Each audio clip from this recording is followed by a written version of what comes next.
Nalaman ko yung V-Mobile when I was surfing Facebook. Tapos nakita ko yung Facebook friend ko na nag-post siya doon, nakalagay, I earned 4,500 pesos or 5,500 in while I'm sleeping. So, syempre gusto ko yun, natutulog, may earning. So, tinry ko siya, nakita ko, tapos nagustuhan ko. First networking company ko kasi to. So, wala akong kaalam-alam. Tapos yung nag-invite sa akin is from Cebu. Pero dahil nga gustong-gusto kong gawin yung negosyo, may pangarap ako sa buhay, ginawa ko lahat. Ako yung naghanap ng mga training materials online, umattend ako ng mga training sa office. And then, habang tumatagal, dumadali na siya. Before I joined V-Mobile, I was a call center agent for 5 years. So, ako yung tipo ng tao na parang tinawag nila vampira. Kumbaga, tulog sa umaga, gising sa gabi. So, kami rin yung tipo ng tao na kahit Pasko, New Year, Holy Week, may pasok. So, nakakasawa din siya kasi kahit wala ko yung sweldo mo, sweldo bayad utang ka pa rin. Kaya talaga nung nakita ko yung V-Mobile, eto na yung nakikita ko, time freedom tsaka financial freedom. Si V-Mobile, ginawa ko siya, una, syempre, kailangan pag-aralan mo talaga yung negosyo. So, pinag-aralan ko yung negosyo, online at saka sa office. And then, ginawa ko siya mostly online sa paghanap ng mga tao na makakakita or makakagusto ng negosyo. After that, tinuro ko lang dun sa mga grupo ko kung paano ko siya ginawa. And ngayon, more than 5,000 members na yung under my team. Para sa mga tao nang reject sa akin, salamat. Kasi yun yung mga taong nagpatibay sa akin. Kasi naniniwala ako na kung magpapadala ako dun sa mga rejections na yon, walang mangyayari sa buhay ko.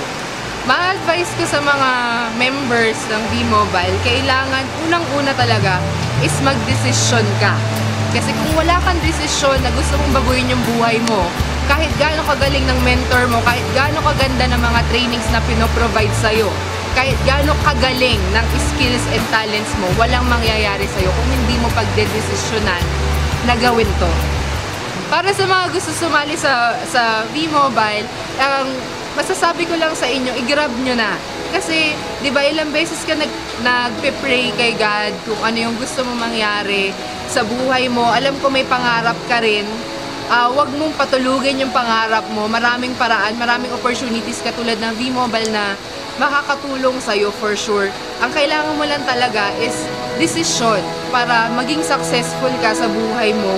Huwag kang makinig dun sa mga taong sinasabing hindi totoo yan, or scam yan, or pyramiding yan. Kasi kung yung tipong sila ba yung mga tao na negative sa'yo, na sinasabi nila na hindi totoo yan, okay lang maniwala ka. Kung if and only if, kung may nagkasakit sa pamilya mo, sila yung magpapa-ospital sa family mo.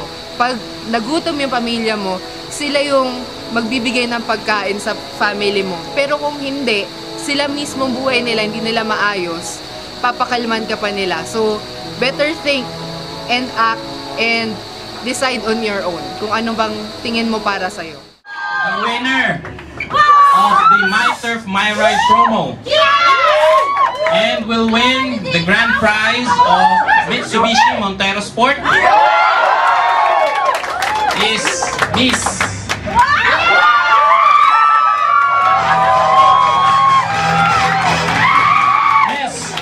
Maria Abigail.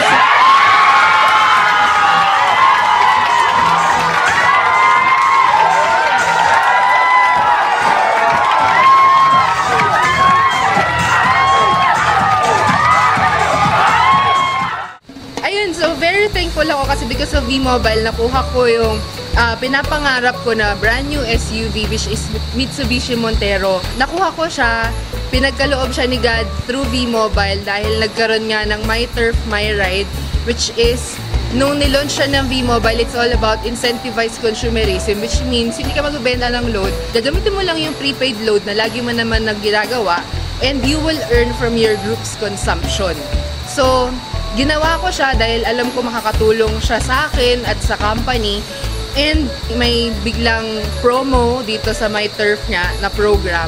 And luckily nga, sa akin napunta yung brand new Montero Sport. Well, actually, sa lahat ng mga na-achieve ko, yung pinaka nakakatuwa talaga yung mga na-achieve ko sa V-Mobile. It's because 5 years ako naging call center agent. I'm working 9 hours to 12 hours a day. Pero, never akong kumita ng malaki. And sa V-Mobile, ginagawa ko lang siya 2 to 4 hours a day lang siya. And I earned my first 1 million pesos in this business, working 2 to 4 hours a day. Nakakapagpasko ko, nakakapag-New Year ako. Gumigising ako kung kailan ko gusto, natutulog ako kung kailan ko gusto. Hindi ako nagkakasakit because before, lagi ako nagkakasakit ng call center agent pa ako. And yun talaga yung super thankful ako kasi nababalance mo yung where you are earning, your family and friends, and what you love to do. So that's very important for me.